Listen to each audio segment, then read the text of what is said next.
Now let's look at this question. So an extreme skier starting from rest coasts down a mountain slope that makes an angle of 25 degrees with horizontal, right? And there's a coefficient of kinetic friction between her skis and the snow is 0.2.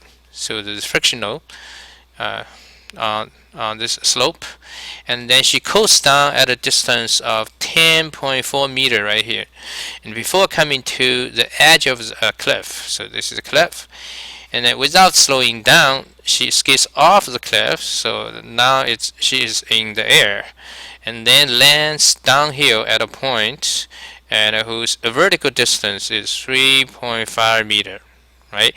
And then the question asking for how fast is she when she just before landing, right? Basically asking for the final velocity at this position. Okay, for this question, first of all, draw a free body diagram. Normal force, FF, then FG. So we should resolve FG into vertical direction, which is a component equal to the Fn, and then there is the horizontal component, which is actually along the slope. Okay, and then we find out the Fn should equal Fg cos 25, and then so that we can find out the friction equals mu multiply Fn equals mu mg cos 25 degree. So once we got the friction force, we're ready to find out all the work done by each force, which we need to solve this problem. So we're going to use work energy theorem, the original version, to solve this problem. So since the network is the work done by each force added together. So since the normal force doesn't do work, so there's only two forces doing work. So look at Fg. Fg it presents all the way starting from the initial position to the final position. So we know to find out the work done by gravity, so we only need to worry about the vertical drop or rise. So in this case, the WH is the vertical drop, though we consider that's positive, and the vertical drop, the mg delta H. So the delta H equals to the vertical component of the slope, so which should equal 10.4, which is the hypotenuse, and multiply sine 25 degree.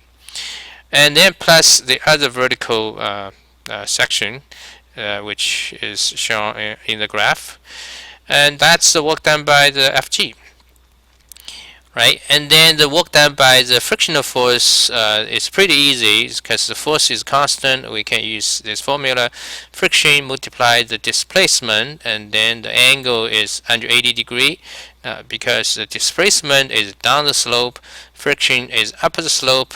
So they form 180 degree, and then 180 degree equals -1. So the result is negative mu mg cos theta multiplied 10.4.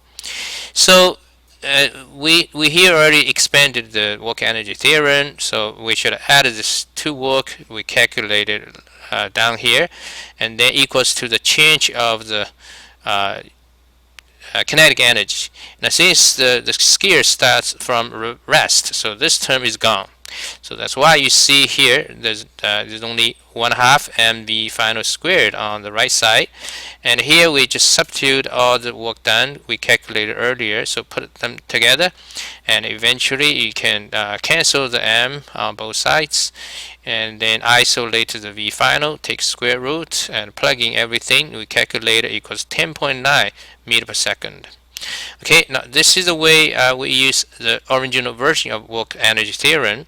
What about we try to use version 2? You can see it's very similar.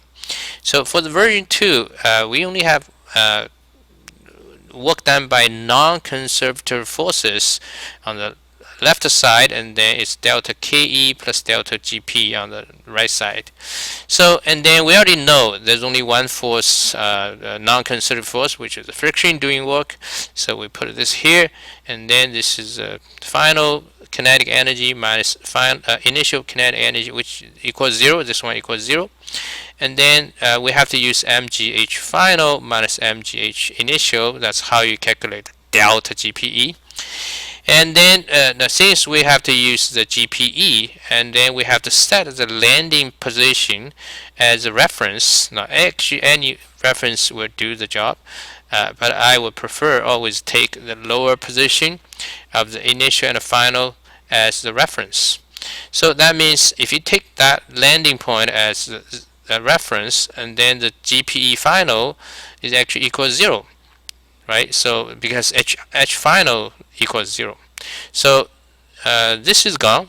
No, don't forget it. It's the final equals 0, the initial not 0, and eventually if you plug in, and then you should get this is the work done by the friction, this is the final kinetic energy, and this is the negative one is actually the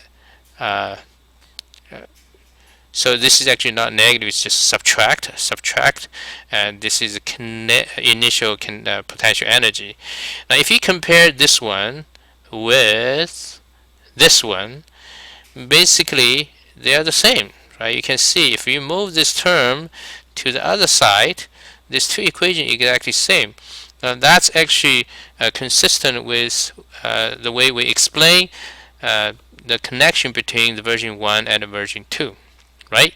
So of course we should get exactly the same answer.